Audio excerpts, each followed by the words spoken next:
ସମ୍ବନ୍ଧୀୟ ବିଷୟ ଆଉ ବାତପୁର ମଣ୍ଡଳୀର ପାଳକ ଅଛନ୍ତି। ଆସନ୍ତୁ ସମସ୍ତେ ଜୟ କରତାଳ ଦେଇକି ତାଙ୍କୁ ସ୍ୱାଗତ କରିବା।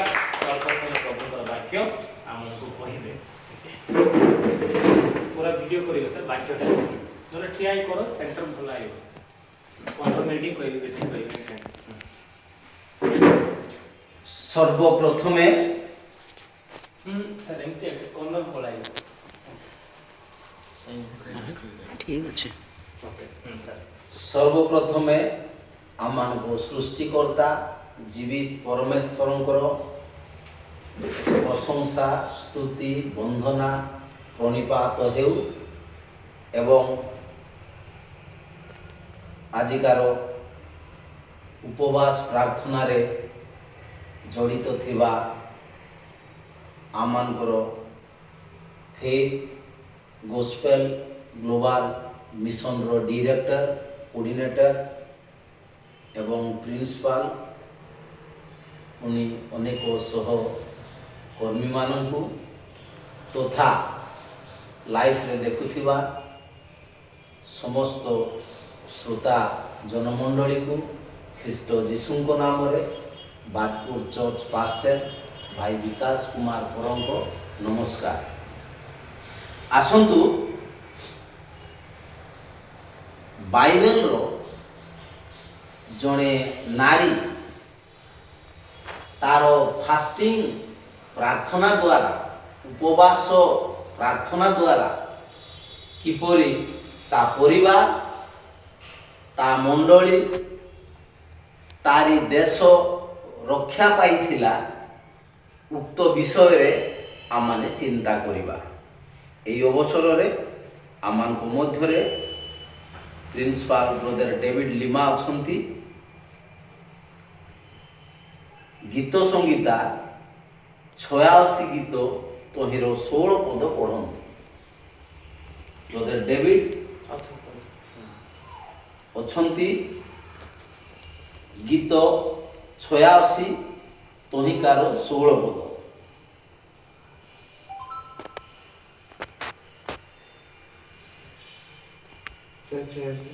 ଖାଲି 86 86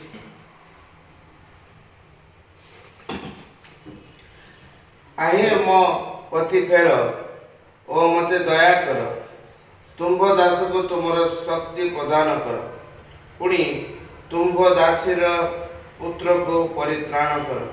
ଧନ୍ୟବାଦ। ଦାଉଦ ରାଜାଙ୍କ ବାପାଙ୍କ ନାମ ଜିସୟ ଥିଲା। ଜିସି ତାଙ୍କ ବାପାଙ୍କ ନାମ ଓବେଦ। ଓବେଦଙ୍କ ବାପାଙ୍କ ନାମ ବୋୟାଜ।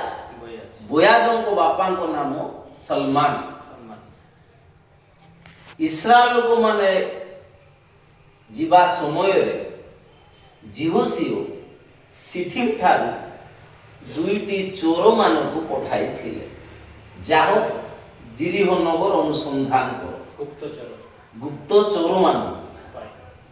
ତ ଏ 2 ଜଣଙ୍କ ମଧ୍ୟରୁ ସଲମାନ ଜଣେ ଥିଲେ। ଆଉ ଯେତେବେଳେ ଜୟ କଲେ ଜିରିଖୋ ନଗର, ସେତେବେଳେ ସଲମାନ କହିଲା, ମୁଁ ତ ଯୁବକ, ମୋତେ ଏ ରାହେବ ଭଉଣୀ ମୋ ପ୍ରାଣକୁ ବଞ୍ଚାଇଛନ୍ତି, ଏଣୁ ତାଙ୍କୁ ବିବାହ କଲେ। ତାଙ୍କ ଔରସରୁ ରାଜା ଦାଉଦ ଆସିଛନ୍ତି। ତ ରାଜା ଦାଉଦଙ୍କ ବାପାଙ୍କ ନାମ ଜିସୟ, ମାଙ୍କ ନାମ କ'ଣ ହୋଇଥିବ ଆମେ ଚେଷ୍ଟା କରିବା ପ୍ରଭୁଙ୍କ ବାକ୍ୟ କ'ଣ କହେ। ପୁଣି ତାର ଗୁଣାବଳୀ ଦ୍ୱାରା କେମିତି ଇସ୍ରାଏଲ ଦେଶ ସୁରକ୍ଷା ପାଇଥିଲା ଉକ୍ତ ବିଷୟରେ ଚିନ୍ତନୀୟ କରିବା ନା। ଯେପରିକି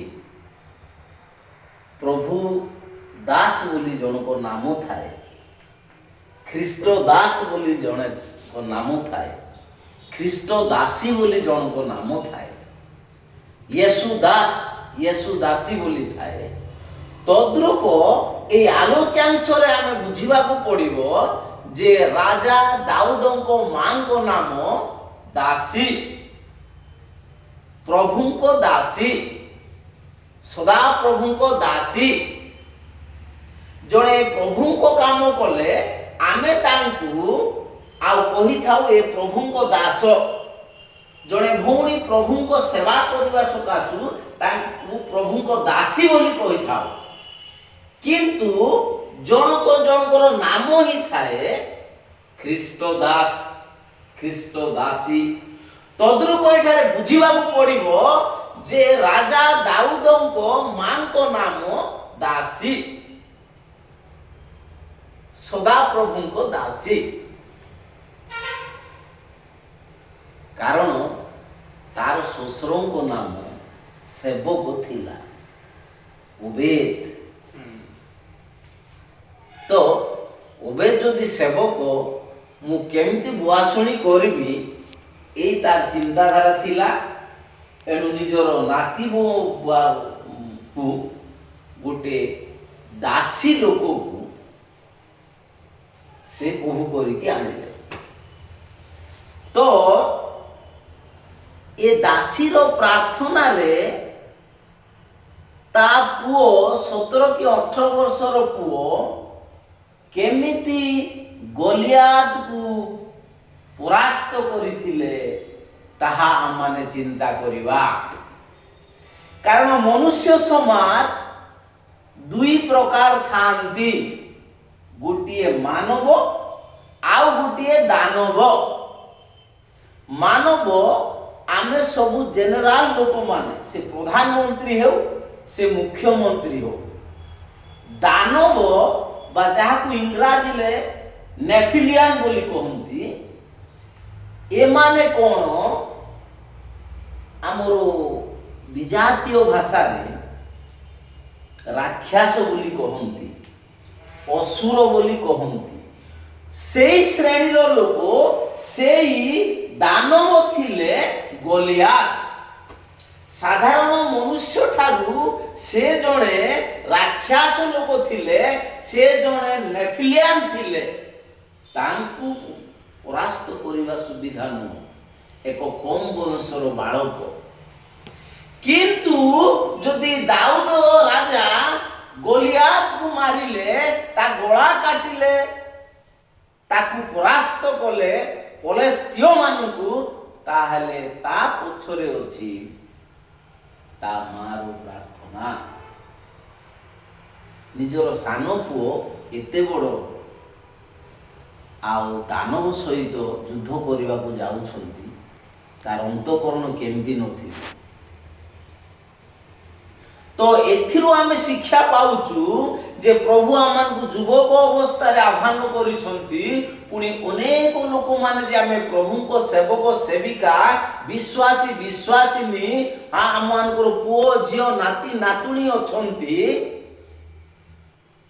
ଜଣେ ହାଉସୱାଇଫ, ଘରର ସ୍ତ୍ରୀ ରୋଷେଇବାସ କରି ପୁଅ ଝିଅ ମାନଙ୍କୁ ଦେଉଛି। ଏଇଟା ତ ବିଜାତୀୟ ସ୍ତ୍ରୀ ମାନେ ବି କରନ୍ତି।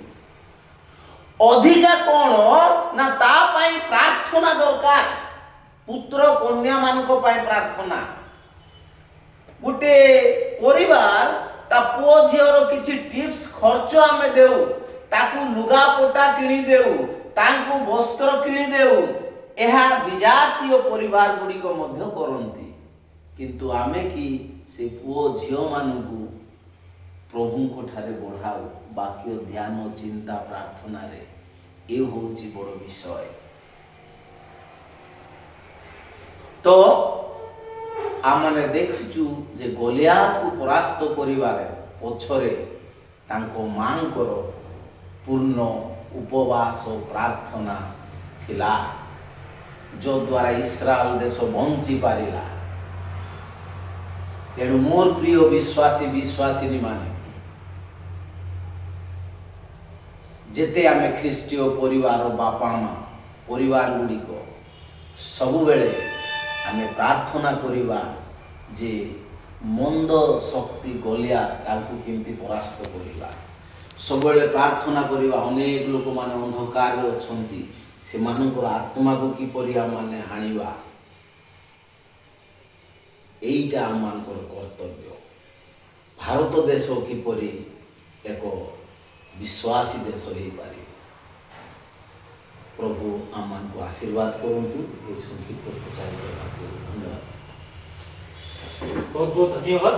ଆଉ ବହୁତ ସୁନ୍ଦର ଭାବରେ ସଂକ୍ଷିପ୍ତ ଭାବରେ ପ୍ରଭୁଙ୍କର ଦାସ ବାକ୍ୟ ଦେଇଥିବା ସକାଶୁ ପ୍ରଭୁଙ୍କ ଦାସଙ୍କୁ ପ୍ରଭୁ ଆଶୀର୍ବାଦ କରନ୍ତୁ ଏବଂ ଶ୍ରୋତା ମଣ୍ଡଳୀକୁ ମଧ୍ୟ ପ୍ରଚୁର ପରିମାଣରେ ଆଶୀର୍ବାଦ କରନ୍ତୁ। ଆସନ୍ତୁ ଏ